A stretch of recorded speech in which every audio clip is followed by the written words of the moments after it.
دوسرا افغانستان کے معاملات سے میں آپ کو یہ پورے یقین سے کہہ سکتا ہوں کہ ہر کسی کو کا تعلق ہوتا ہے، شاہ محمود قریشی کو کچھ علم نہیں ہوتا، اور آج اس نے بیان دی ہے کہ مجھے پہلے سے پتا ہے کہ کون سازش کرے۔ اسی طرح آپ کے انٹرنل سیکیورٹی کے معاملات سے وہ وزیر اطلاعات اچھے ہیں، سیاسی گفتگو بہت اچھے کرتے ہیں، لیکن سیکیورٹی کے معاملات سے شیخ رشید کا اتنا ہی عدم تعلق ہے، لا تعلق ہے جتنا میں ہوں یا فہد ہے، اور اسی طرح خارجہ پالیسی اور افغانستان کے معاملات سے ہمارے وزیر خارجہ اتنے ہی لا تعلق ہے جتنے ہم ہیں، بس وہ صرف ایک سپوکس پرسن ہے۔ یہ تو آپ ہمبلنس کا مظاہرہ کریں۔ ایک بریک کی طرف جاتے ہیں۔ آپ نے جو بات کرے کی تھیوریز بھی گردش کر رہی ہیں کہ پرائم منسٹر عمران خان صاحب بڑی آزاد فارن پالیسی لے کر چل رہے ہیں، تو اب دنیا کوئی ان کے خلاف سازش کرنے جا رہی ہے، اس پہ بھی بات کریں گے۔ پھر پرائم منسٹر صاحب کے ماضی کے سیاسی بیانات ہوں یا اس قسم کے معاملات کے اوپر وہ ٹویٹر پیغامات پھر گردش کرنے لگتے ہیں جب اب ان کا دور حکومت ہے اور وہ چیزیں اس طریقے سے نہیں ہو رہی ہوتی جو معیارات انہوں نے سیٹ کیے تھے۔ ایک بریک کی طرف جاتے ہیں، واپس آ کر اس بارے میں بات کریں گے۔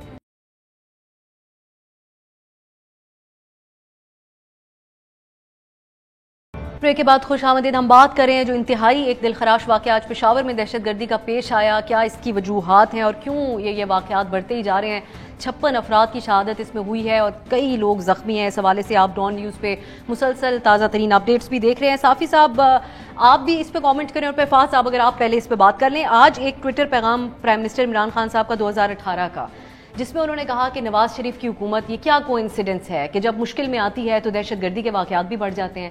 اب اس کو کچھ لوگ اپلائی کر رہے ہیں خود خان صاحب کے دور حکومت کے ساتھ۔ کیا اس قسم کے بیانات سے اجتناب کرنا چاہیے کیونکہ کل کو دہشت گردی کا تو کچھ پتہ نہیں؟ یہ میرے خیال میں بڑا مذاکرہ خیز بیان ہے، یہ اس وقت بھی جب آیا تھا تو میرے خیال میں یہ اس کی مذمت کرنی چاہیے تھی، کیونکہ دیکھیں آپ اس میں آپ انسینویٹ کیا کر رہے ہیں؟ آپ یہ کہہ رہے ہیں کہ کسی سیاسی مقاصد کے لیے اس طرح کی جو ہے وہ دہشت گردی ہو رہی ہے، اس طرح کی کارروائیاں ہو رہی ہیں۔ میرے خیال میں یہ تو بالکل ہی نہ عمران خان صاحب کو اس وقت کہنا چاہیے تھا اور نہ ہی کسی اور کو اس وقت ان کے لیے کہنا چاہیے۔ دونوں طریقے سے غلط ہے۔ اس سے ہم جو ٹیررزم ہے اور جو دہشت گردی ہے اس کا اثر ہے، اس کو ہم کم کرتے ہیں، ہم اس کو ڈائلیوٹ کرتے ہیں، ہم اس کو بھی پولیٹیسائز کرتے ہیں، جبکہ یہ ایسی بات نہیں ہے۔ اور دیکھیے کسی ملک میں اگر یہ کوئی نئی چیز ہو رہی ہو تو چلیں پھر بھی کوئی سوچے کہ جی ان کا ایکسپیرینس نہیں ہے۔ جتنا لاشیں اس ملک نے اٹھائی ہیں اس کے بعد اگر اس طرح کے بیانات دیے جائیں یا رپیٹ کیے جائیں یا ان کو سیاسی مقاصد کے لیے استعمال کیا جائے تو میرے خیال میں دکھ ہی ہوتا ہے، اس کے علاوہ اور کیا کہہ سکتے ہیں۔ صافی صاحب اب یہ بھی ساتھ ہی بتا دیجیے گا کہ اب سب سے زیادہ غور طلب باتیں کیا ہیں افغانستان کے حوالے سے دیکھتے ہوئے دہشت گردی کی روک تھام کے لیے؟ سب سے زیادہ امپورٹنٹ چیزیں کیا ہیں جس پہ نظر رکھنی ہوگی؟ دیکھیے سب سے پہلی بات تو یہ ہے کہ آپ نے اس سے متعلق ایک کمپریہنسو پالیسی بنانی ہے کہ جس میں سول ملٹری کے ادارے، خیبر پختونخوا کی حکومت، ان کی ایک مشترکہ اپروچ ہو۔ اب مثلا دنیا یہ کہہ رہی ہے کہ آپ افغان طالبان کی حکومت کو لانے میں اور دنیا کو شکست دینے میں آپ لوگوں نے کردار ادا کیا ہے۔ اب ایک تو یہ ہے کہ دنیا کو ہمیں اس الزام کو رد کرنے کے لیے عملی اقدامات کرنے چاہیے تھے۔ ہمارے پرائم منسٹر نے اس پہ یہ کہہ دیا کہ جی انہوں نے غلامی کی زنجیریں توڑ دی، انہوں نے یہ کر دیا، انہوں نے وہ کر دیا، ٹھیک، جس کی وجہ سے دنیا کے اس الزام کو مزید تقویت مل گئی۔ دوسرا پھر یہ تھا کہ اس وقت ہم کہتے ہیں کہ بھئی ان کو اپنی حکومت خود کرنے دیں۔ اب طالبان کا وزیر خارجہ بھی ہے، ان کا سپوکس مین بھی ہے، وہ اپنی ترجمانی خود کر سکتے ہیں۔ دنیا کا ان کے ساتھ انٹریکشن جو ہے قطر میں بھی سارے ممالک کے ساتھ، امریکہ اور مغرب اور باقیوں کے ساتھ ان کے ہیں، تو ان کو اپنے حال پہ چھوڑ دیں۔ ہمیں ان کا وکیل اور ترجمان نہیں بننا چاہیے۔ لیکن ایک طرف ہماری حکومت جو ہے وہ لگے ہوئے ہیں اپنے سیاسی مقاصد کے لیے یا رائٹ ونگ کے ووٹ کو حاصل کرنے کے لیے ان کی ترجمانی کرے، ایک تو یہ کام چھوڑ دینا چاہیے۔ دوسری بات یہ ہے کہ یہ تو ثابت ہو گیا کہ بھائی ٹی ٹی پی پہ وہ یہ کہہ رہے ہیں کہ آپ ہمیں کرنے دیں۔ آپ نے اس میں بھی افراط و تفرید سے کام لیا۔ مثلا پہلے دڑا دڑ آپ نے ان کے ساتھ جلدی کر دی اور ان کے ساتھ ایک جا کے ٹی ٹی پی کی قیادت سے خود ملے اور ان کے ساتھ یہ کمٹمنٹ کر لی کہ ہم آپ کے 102 لوگوں کو رہا کریں گے، جس میں مسلم خان اور ایسے لوگ بھی تھے کہ جو عدالتوں سے ان کے تھے۔ درمیان میں افغان طالبان ثالث بن گئے۔ وہ اب افغان طالبان ان کے سامنے ایمبیرس ہو گئے کیونکہ وہ پھر ایک مہینہ کا ٹائم تھا نا، ادھر پھر آپ ٹی ایل پی کے معاملے میں لگ گئے، آپ انٹرنل پالیٹکس میں لگ گئے. تو افغان طالبان اور ٹی ٹی پی والے کہتے ہیں کہ یار آپ لوگوں نے اپنا وعدہ پورا نہیں کیا.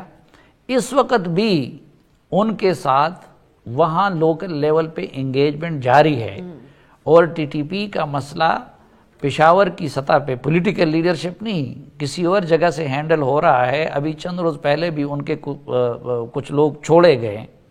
تو ایک تو یہ ہے کہ اس معاملے میں ایک قومی پالیسی اپنا کے, یہ قوم کا مسئلہ ہے کہ سول ملٹری بلاول نواز شریف یہ سب لوگ بیٹھ جائیں اور اکٹھا ایک مشترکہ موقع, مثلاً آپ اگر ٹی ٹی پی کے ساتھ کوئی معاملہ کرنا چاہتے ہیں تو میرے اور فہد اور فواد چودھری اور شیخ رشید سے زیادہ تو وہ میاں افتخار حسین کا حق ہے کہ وہ اس میں آن بورڈ ہو, کیونکہ وہ اکلوتے بیٹے کی وہ دے چکا ہے. وہ شرپاؤ کا بھی حق ہے, وہ 4 خودکش حملوں کا سامنا کر چکا ہے. وہ مولانا فضل الرحمان کا بھی حق ہے. اور اسی طرح میرے خیال میں اس میں وہ لوگ ان کی بنسبت زیادہ کردار ادا کر سکتے ہیں. تو ابھی تک حکومت نے اس حوالے سے کوئی ڈائریکشن کلیئر نہیں. مثلا آپ نے پھر وہ کیا, پھر اس کے بعد ہمیں یہ اناؤنس کیا گیا کہ نو نیگوسیشن, کوئی نیگوسیشن نہیں ہے, اعلان جنگ دونوں طرف سے ہو گیا. اب جب نو نیگوسیشن کی پبلک پالیسی ہے تو پھر یہ بیچ میں اس روز لوگ کیسے رہا ہو گئے. تو وہ میں جو کہہ رہا ہوں نا کہ اس وقت ایک کمپریہنسو پالیسی بنانے کی ضرورت ہے, سول ملٹری کو مل کے اور اپوزیشن اور باقیوں سب کو افغانستان کے how to deal with the Afghan Taliban and how to deal with the T T P, اور پھر انٹرنلی بھی کہ بھائی اس چیز کو کون لیڈ کرے. اس کو انٹیریئر منسٹری لیڈ کرے, اس کو نیکٹا لیڈ کرے, اس کو صوبائی حکومتیں لیڈ کریں.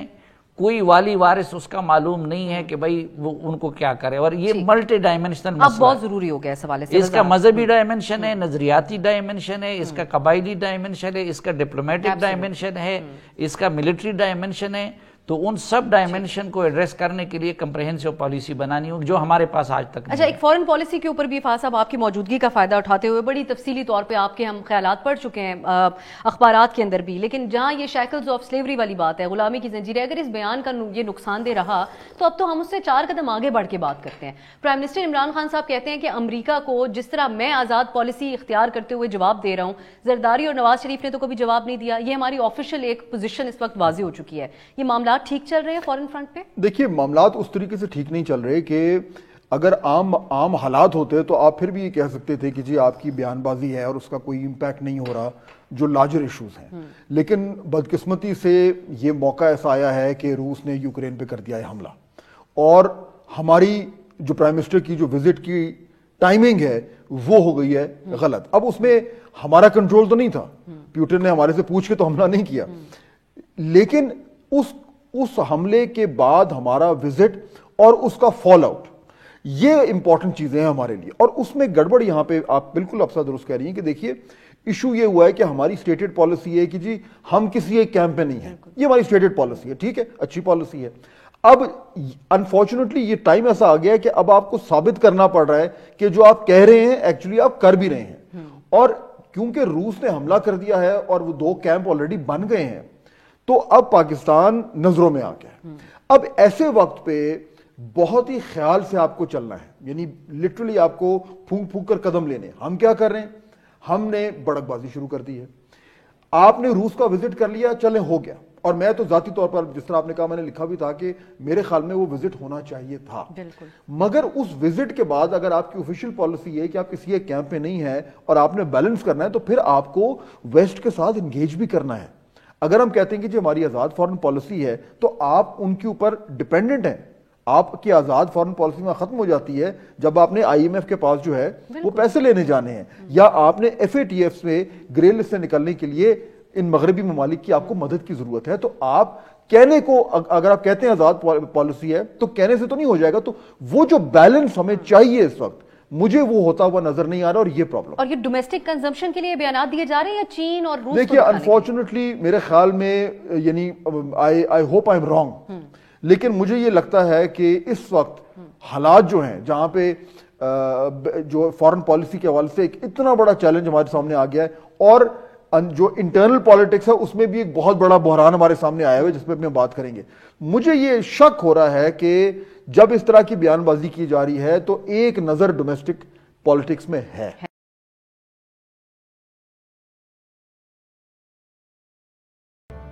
صافی صاحب، مولانا صاحب نے پہلے 48 گھنٹے کہہ دیے، کل بڑے ایکسائٹڈ ہو گئے۔ سیاست پہ آنے سے پہلے افسا اگر آپ اجازت دیں تو میں اس میں اس کی تائید میں ایک دو نقطے ایڈ کرنا چاہتا ہوں کہ دیکھیں، جب آپ ایک ملک کے وزیر یا وزیر اعظم بن جاتے ہیں تو پھر آپ زبان استعمال کرتے ہوئے یا عمل کرتے ہوئے اپنی پارٹی یا ذات کے مفاد کو یا ڈومیسٹک محاذ کو مد نظر نہیں رکھتے۔ یہ اس لیے بڑا مشکل کام ہوتا ہے کہ آپ کو دل پہ پتھر رکھ کے وہ کام کرنے پڑتے ہیں کہ جو ملک کی مفاد میں ہوتے ہیں۔ اب ہم نے کیا کیا؟ پہلی بات تو یہ ہے کہ یہ ڈائریکشن کہ ہمیں ایسٹ کی طرف جانا ہے اور چین اور روس کو انوالو کرنا ہے، ان کی طرف جانا ہے، یہ آصف زرداری اور جنرل کیانی کے دور میں یہ فیصلہ ہوا تھا سلالہ کے بعد کہ بھئی امریکہ سے ہماری دوستی مستقل نہیں ہو سکتی۔ اور زرداری صاحب جب پہلی مرتبہ روس جا رہے تھے تو ہلری کلنٹن نے ان کو تھریٹ بھی کیا تھا۔ اچھا، پھر سی پیک کا ایم او یو بھی زرداری کے دور میں سائن ہوا۔ پھر نواز شریف کے دور میں تو ایسا لگ رہا تھا کہ انہوں نے سارے انڈے چین کے باسکٹ میں ڈال دیے۔ تو اگر یہ کریڈٹ ہو کہ روس اور چین کی طرف جانے کا تو یہ تو پھر زرداری اور ان کو جاتا ہے۔ ادھر مسئلہ کیا ہوا کہ انہوں نے چین کے اس اعتماد کو بھی برقرار نہیں رکھا۔ اس وقت چینی مثلا سی پیک کا جو سیکنڈ فیز وہ 2019 میں شروع ہونا تھا، آج یہ صرف ہمیں خوشخبری دے رہے ہیں وہ شروع نہیں ہوا ہے۔ جے سی سی کی میٹنگ بھی ابھی نہیں ہوئی جو سی پیک کے اس کا ہے، کیونکہ چینی قیادت سر پکڑ کے بیٹھے کہ کن لوگوں سے واسطہ پڑا ہے۔ اچھا، روس کے ساتھ کیا آپ نے اپنی اکنامک ڈیپینڈنسی ایک دوسرے پہ اتنی بڑھا دی ہے جتنی انڈیا کی ہے؟ نہیں، ہم روس کو بھی قریب نہیں لا سکے، اور ادھر ہم امریکہ کے غضب کو زبانی بیانات سے وہ دعوت دے رہے ہیں۔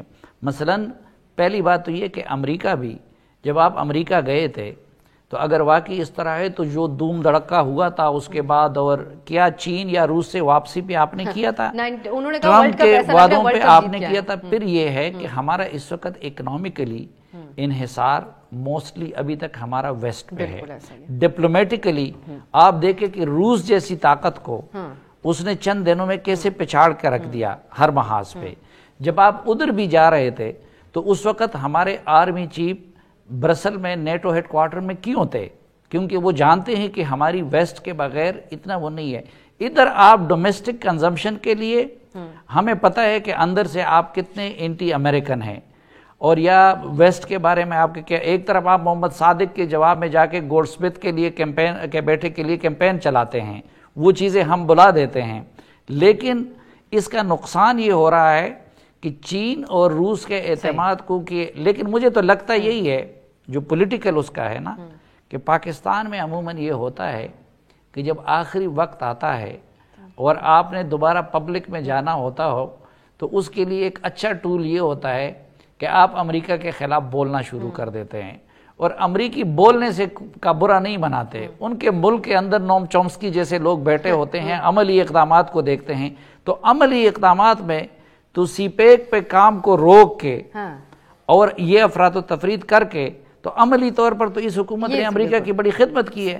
بالکل صافی صاحب، یہ اور پھر جو خارجہ پالیسی ہے یقینی طور پہ اس کے بہت سالوں تک اثرات ہوتے ہیں، آنے والی نسلوں تک، تو اس حوالے سے سب کے لیے کنسرننگ ہونا چاہیے۔ اب میں کیونکہ جو لوگ دیکھ رہے ہوں گے وہ ضرور چاہیں گے کہ آپ لوگوں سے سیاسی معاملات کے اوپر ایک تبصرہ کوئکلی میں حاصل کر لوں۔ فاض صاحب پہلے آپ بتائے گا، پہلے 48 گھنٹے کہا گیا، ہم کتنا سیریس لیں اپوزیشن کی عدم اعتماد کی جو حالیہ ان کے بیانات ہیں اور اب جو باتیں سامنے آ رہی ہیں اس کو، کیا واقعی کوئی خطرہ ہے خان صاحب کی حکومت کو عدم اعتماد کے حوالے سے؟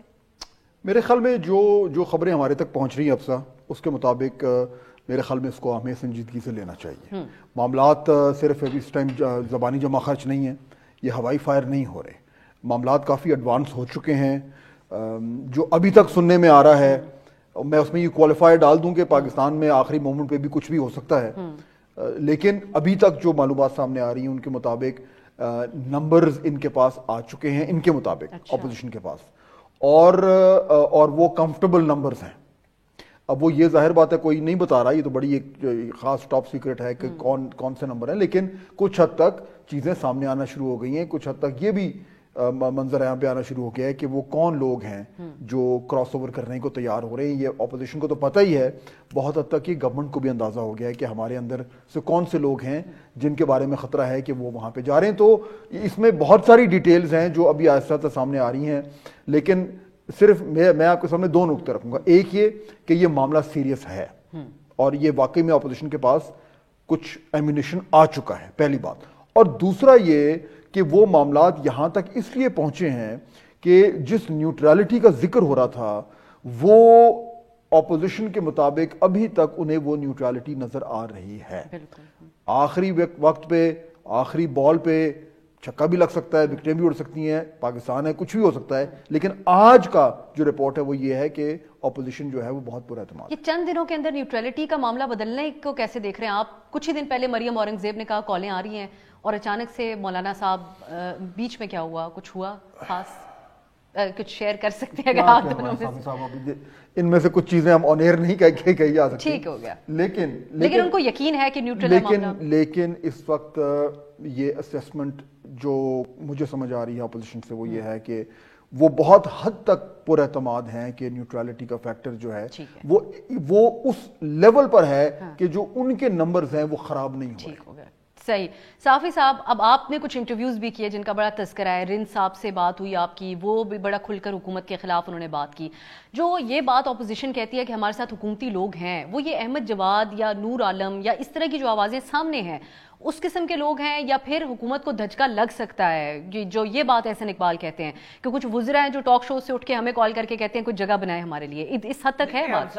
میری تو ذاتی خواہش ہے کہ وہ اپنی مدت پوری کریں, کیونکہ جو تباہیاں ہونی تھی وہ ہو چکی ہے, معاشی, سیاسی, معاشرتی, اور وہ irreversible ہے.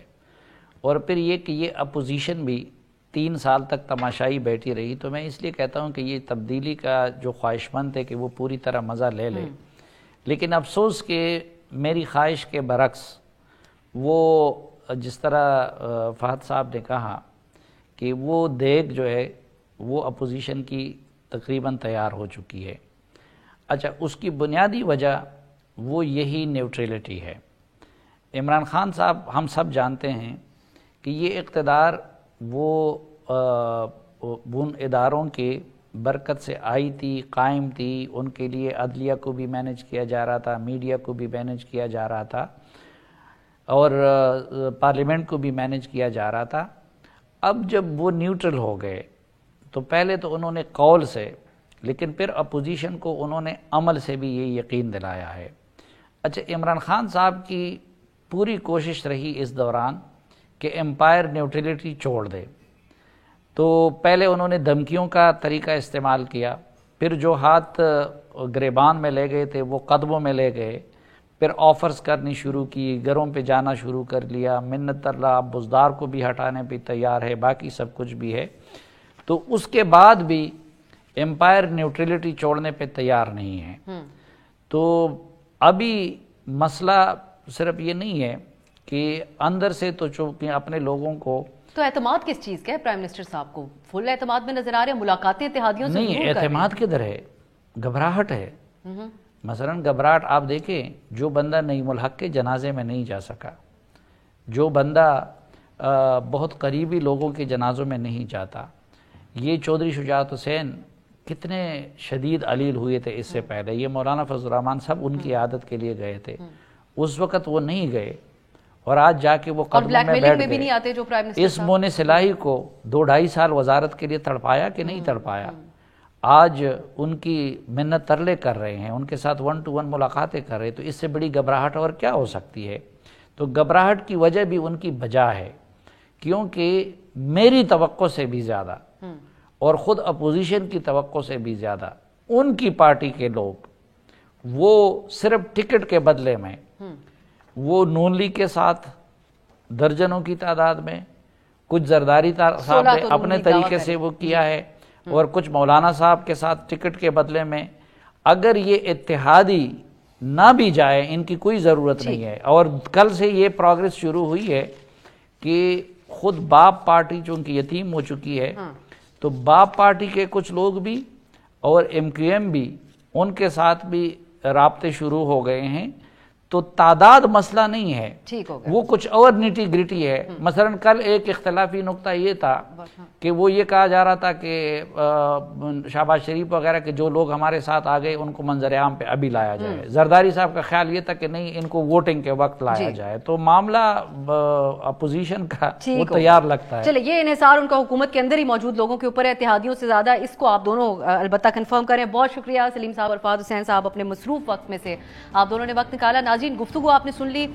یہ سیاسی محاذ کے اوپر تو جو بھی معاملات بنتے ہیں یہ اس پہ بات ہوتی رہے گی آنے والے دنوں میں بھی, لیکن سیکیورٹی ایشوز جو ملک کے اندر موجود ہیں یقیناً ایک بہت بڑا کنسرن ہونا چاہیے. مجھے آج کے لیے اجازت دیجیے, خدا حافظ. ہر پیر سے جمعہ اپنے فیوریٹ شو نیوز آئی کو یوٹیوب پر دیکھنے کے لیے ڈان نیوز کے آفیشیل یوٹیوب چینل پر آئیے, اس کو سبسکرائب کیجیے اور بیل آئیکن کو پریس کیجیے.